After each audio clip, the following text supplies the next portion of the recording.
This is the Dollemore Daily, and I'm Jesse Dollemore.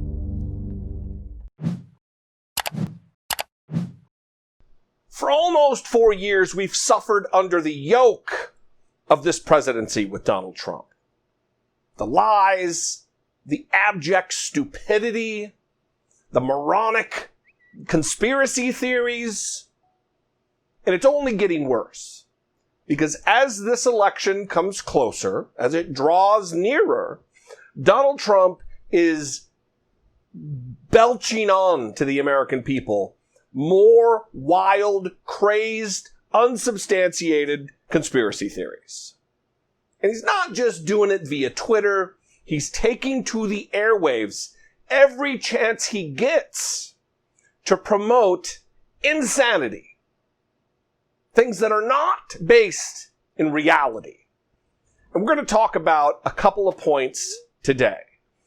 On the 31st of August, Donald Trump did an interview on Fox News, of course, on Fox News with Laura Ingraham, the racist, white supremacist Laura Ingraham, who whines about white genocide under a different name, that the demographics of our country are changing and no one voted for him. We didn't ask for this.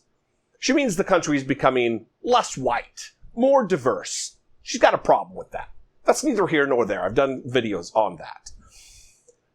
But I want you to listen to even Laura Ingraham pushing back against the wild, fanatical insanity that Donald Trump is trying to inject into this election cycle. Take a look at what's going on.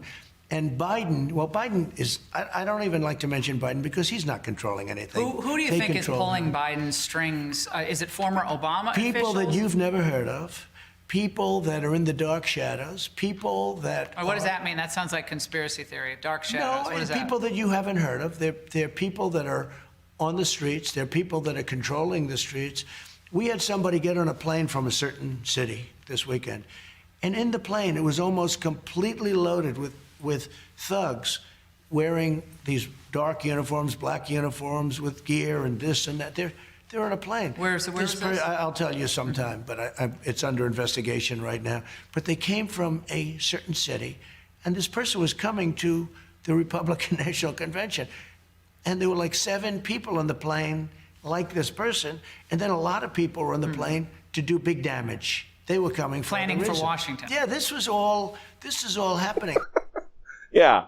People you've never heard of, Laura Ingraham. Don't ask so many questions. They're people you don't know about. People that are in the streets and controlling the streets. In the dark shadows. In the dark shadows. The President of the United States of America is ranting like a lunatic about the dark shadows. Remember the days when you were a kid and you'd be like, oh, if I was president, I'd want to uncover the secrets about the UFOs, or because then you'd have the power to do so. Well, apparently not. Because the president is ranting about the people in the dark shadows. We've already suffered listening to him ramble about the deep state. Now it's the dark shadows. Maybe even deeper than the deep state. And then this thing about the plane and the black uniforms with their gear. Talking about a group of Antifa super soldiers or something. Nonsense. Boarding a plane to go to Washington, D.C. to disrupt the Republican National Convention. The story changed the very next day. Oh, that's under investigation. I can't talk about it. I can talk about it just enough to get it out there into the ether, but not talk about it because it's under investigation. It's either under investigation, Donald Trump, or it's not. In this case, it's not, because it's fantasy. Because Donald Trump is either stupid enough to believe this nonsense, or maybe it's both, or he believes his followers, his cult members, his supporters, his voters, his QAnon ding-dongs, that they're stupid enough to believe it. The truth is probably somewhere in the middle. Because Donald Trump is trafficked in conspiracy theories for a long time. He's prone to people whispering in his ear this kind of nonsense that he runs with. So the very next day, he's on the tarmac getting ready to take a trip. And again, he floats this same lunacy.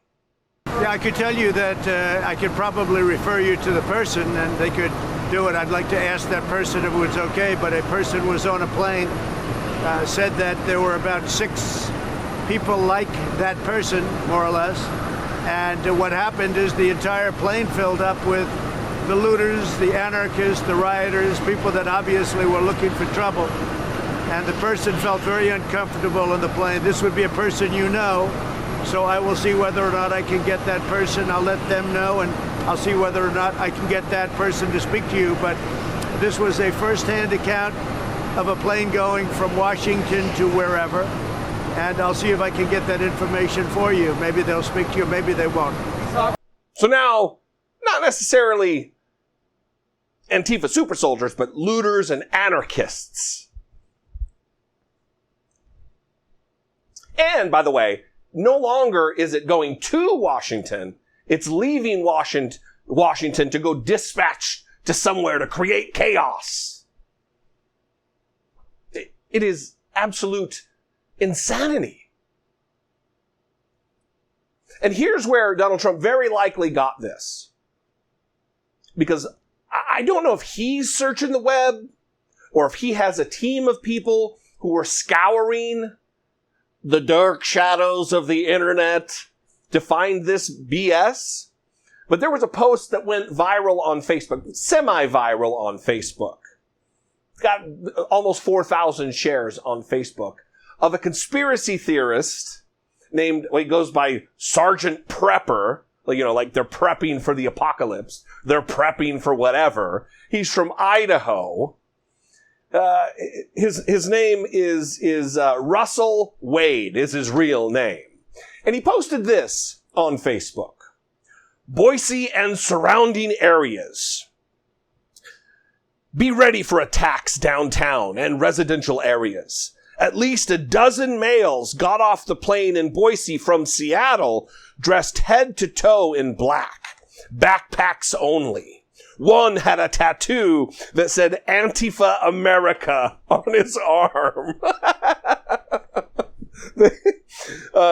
There are people watching and will keep us informed. Heads on a swivel. Watch your 6 and carry heavy.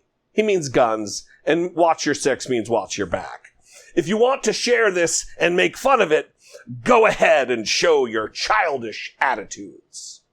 Very likely, this was on May 31st. Very likely that this is where Donald Trump got this. I don't know if he personally is looking it up or he's got a team of Goombas who are doing it for him. But this is who Donald Trump is relying upon. Listen, Donald Trump is the president. He has access to 17, 18 separate, independent, high-powered intelligence gathering arms of the United States government. The infrastructure of intelligence gathering of the United States is second to none. He's got the Justice Department. He's got the FBI. And where's he getting his investigation from? Russell Wade from Facebook, from a tiny town called Emmett, Idaho. This is the guy Donald Trump is getting his information from.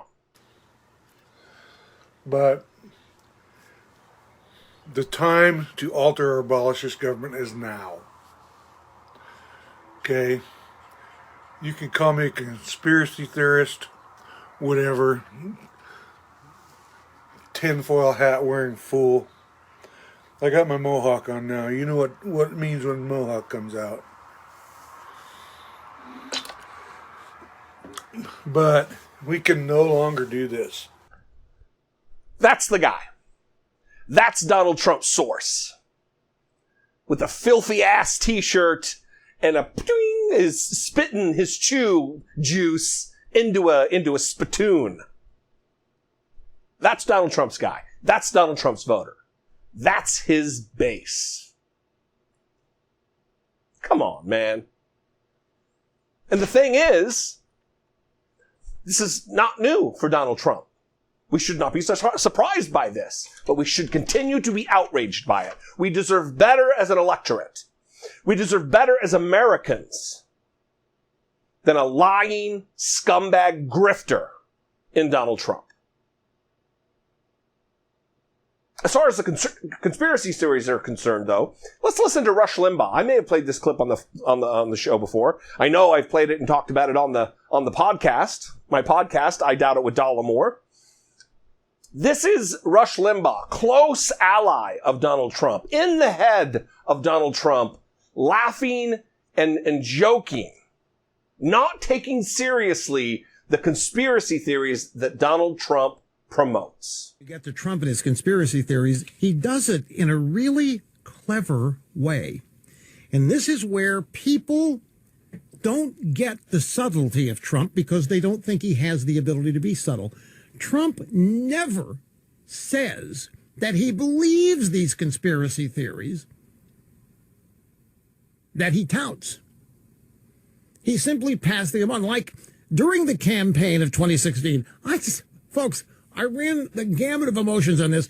When Trump said that he had seen a picture of Ted Cruz's dad standing next to Lee Harvey Oswald.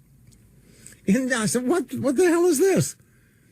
And I thought, he's going to have to walk this back. Ted Cruz's dad had something to do with the assassination of JFK. He never walked it back. But more importantly, he never asserted it himself. He simply said it was out there and that people ought to know. And with virtually every conspiracy theory that Trump touts, he doesn't actually tout them himself. He spreads them, and he under the guise, people need to know about this. And it's his way of jamming them up. It's his way of teasing them. It's his way of getting these conspiracy theories out there. For example, as a way of illustrating, do you think, Mr. Snerdley, do you think Trump cares whether Scarborough murdered anybody or not? No, of course he doesn't care. So why is he tweeting it? Well, because it's out there. He didn't make it up. It's long been out there that this death has something suspicious about it. So Trump is just throwing gasoline on a fire here. And he's having fun watching the flames. And he's having fun watching these holier-than-thou leftist journalists react like their moral sensibilities have been forever rocked. So Rush Limbaugh, and I'm sure several Republicans like him, believe that it is clever. They think it's great that Donald Trump does this. There's no danger in it whatsoever. But he contradicted himself there. Did you catch this line?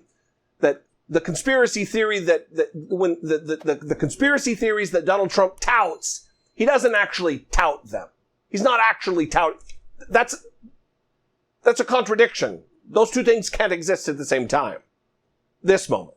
And with virtually every conspiracy theory that Trump touts, he doesn't actually tout them himself. So when he touts them, he's not actually touting them, is what he's saying. When he says them, he's not actually saying them.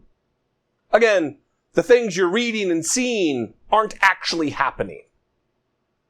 This is part and parcel, pattern and practice for Republicans at this point.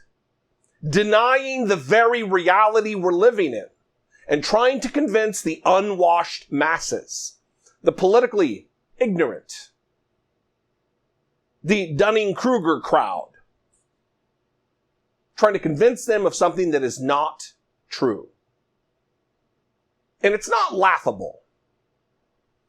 It's dangerous. Because these wingnuts, these right-wing nut jobs, they come out of the woodwork when these conspiracy theories are floated, and they act violently as a result of them.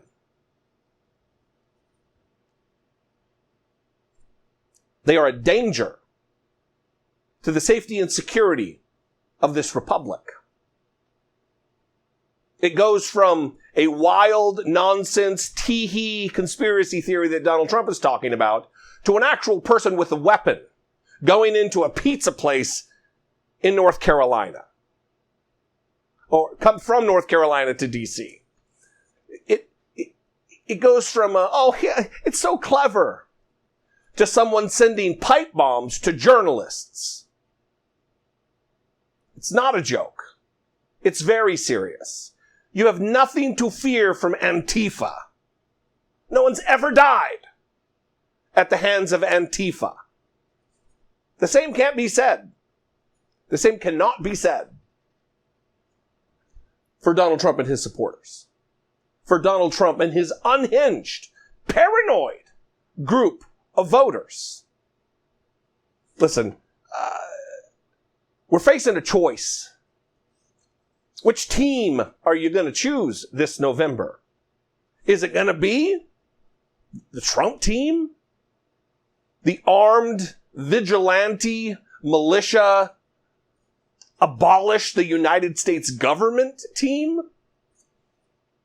Or are we going to drive forward, push ahead into progress for this country with Joe Biden at the helm,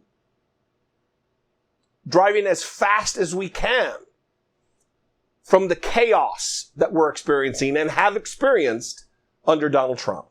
Anyway, I think the choice is clear. I'd love to know what you think, though. 714-576-4054. Of course, you can always email me, daily@dollemore.com. I would love to hear from you. Thank you for your support. Thank you for engaging with my content. Follow me on the social media. I'm on Twitter and Instagram. I got a Facebook page for the podcast. I got a podcast that's completely separate than this. Like, share, subscribe, do all the YouTube stuff. The other thing is, I would love to invite you to help support my work here on YouTube, to help produce my work right here on YouTube for fewer than $2 a month. You can become a channel member, click the join button down there, and you can help in a very real way to support independent media like me. If I'm not your guy, because I'm not for everybody, support somebody out there who is bringing you value, who brings you more value than me. Times are very strange. Anyway, thanks for joining me. I'll see you next time. Until I see you next time, be genuine. Take care of one another.